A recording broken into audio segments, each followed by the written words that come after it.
Puerto Rico contributes virtually no emissions towards climate change in comparison with other communities. However, they are amongst the top populations that are most affected by this phenomenon. The tropical climate of the island makes it susceptible to many hurricanes and tropical storms. Recent weather, like Hurricane Maria, have become more severe, causing serious damage to the island and its inhabitants. This is why Puerto Ricans and interested parties have taken it upon themselves to find ways to mitigate climate change as much as possible for their island and for the earth.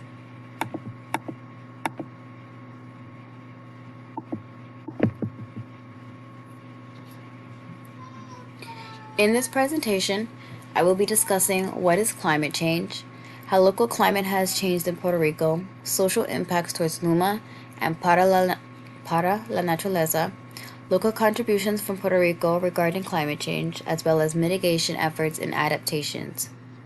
Finally, I will summarize all we have discussed. So, what is climate change?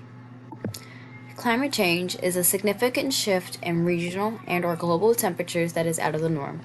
It's not one unusually mild winter, it is a multitude of mild winters over a span of time. This global shift is most notable at the turn of the late 20th century and is most attributed to the reliance on fossil fuels and the increase of carbon dioxide output.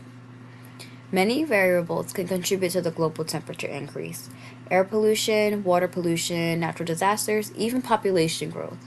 Keep in mind that these forcing factors fall into two groups. They are either naturally occurring or anthropogenic. Puerto Rico's climate is changing. Its surface temperature has warmed by more than 1 degree, which is significant because this also changes the land conditions, water conditions, and how people function in daily life as a result. Excuse me. The warmer temperatures affect the agriculture and food supply on the island as lands dry up or vegetation refuses to grow in unnatural conditions. Also, water temperatures have risen, and with that come stronger hurricanes and tropical storms. San Juan L. Martin AP is the oldest climate tracking site in Puerto Rico. It dates to 1940 and shows how the surface temperature of roughly 26 degrees, right here, 26 degrees Celsius has increased by 1.5 degrees Celsius. Following this trend line, we can see that temperatures are predicted to rise further in the future. Using the slope equation, by 2100, the surface temperatures will be roughly 29 degrees Celsius. With the R2 value of 0.7534, this trend is highly likely to occur, further facilitating extreme weather patterns on the island as the climate heats up. Also, looking at another huge aspect of Puerto Rico's tropical climate is the rainfall. Records are fairly new, so the annual rain trends date back to 1951. Looking at the first graph above, we can see that each decade there is a slight increase in annual rain observed. This falls in line with increased heat because this allows more cloud formation and again more rain. It's a cycle. This rain adds to the already warm seas and strengthens tropical storms, hurricanes, landslides, land erosions, and so on. We can expect to see this trend continue if we continue business as usual. Two observed impacts to Puerto Rico's environment because of climate change are warmer sea temperatures and a reduction in ecosystem biodiversity. Biodiversity is still very vibrant on this island. However, it has taken centuries to restore and maintain its biodiversity. Organizations like Para la Naturaleza aim to replant native plant species, especially in old-growth forests like El Yunque, to preserve the island's biodiversity. Warmer sea temperatures have made the island susceptible to more frequent and intense hurricanes. These strong winds and high volumes of water remove or relocate species and their necessary living resources. Para la Naturaleza and groups similar are mostly funded by volunteers, and repairs can be expensive. Without help and resources, they can't replant. Also, constant hurricanes render their efforts to be in vain.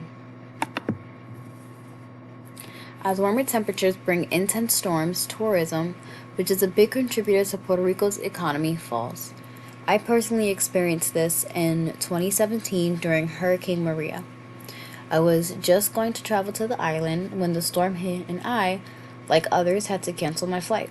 Also, there was so much infrastructure damage that the island was unsafe. Puerto Rico heavily relies on fossil fuel for their energy, and the grid is mostly centralized. Maria damaged 80% of the power grid, which left many without power for months, which also contributed to the death toll. This ignited a stronger push for microgrids that rely on solar energy to power the island. Small communities can link to a centralized generator and, in the case of a storm, switch to island mode and power their individual homes and businesses. Energy consumption is major on this island, and 8% of the residents' income goes towards their energy bills.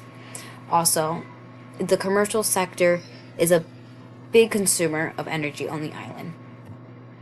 This change greatly threatens Luma Energy's position to power the island. Although Puerto Rico contributes minimally to climate change per capita, it ultimately still adds. Any community, no matter how small, can be the straw on the camel's back, the tipping point. Two ways that Puerto Rico aids in global warming are through their natural climate and their high dependency on fossil fuels. Puerto Rico is a tropical island in the Caribbean that receives a lot of rainfall, especially during hurricane season. This excess surface water is evaporated by the sun and turned into water vapors, which traps heat or energy within the earth. This creates a positive feedback loop because as water vapors form, so do clouds, and then rain again, which leads to global warming. In addition to this, roughly 96% of the island still relies on fossil fuels as an energy source. The burning of these fossil fuels acts as a forcing factor that warms the earth because of the increased carbon dioxide atmospheric concentration. The main function of this energy source is to run the island, which is largely connected to a power grid. Citizens of Puerto Rico are making efforts to minimize their carbon footprint in the world.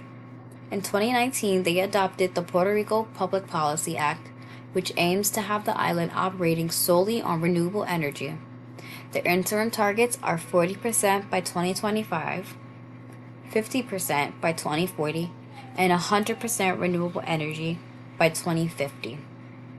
Puerto Rico is the only, or rather, Puerto Rico holds most of the renewable energy in the Caribbean, solar, wind, and they're also looking into landfill generated gas. Another sector where Puerto Rico is working to mitigate and adapt to rising global temperatures is farming. Agriculture is a major part of Puerto Rico's economy, and weather events like Maria and Fiona have devastated farmers and their crops. While adaptations are underway to protect crops from predicted adverse weather, mitigation efforts like sustainable farming practices have been implemented. In this practice, farmers use cover crops to protect the main crops from being damaged by the weather. Precision agriculture methods are being used to minimize the usage of fertilizers, which can damage the soil and further warm the earth, as the reflection is reduced, as well as using feed additives to cows to reduce methane emissions, which trap heat in our ozone. Excuse me.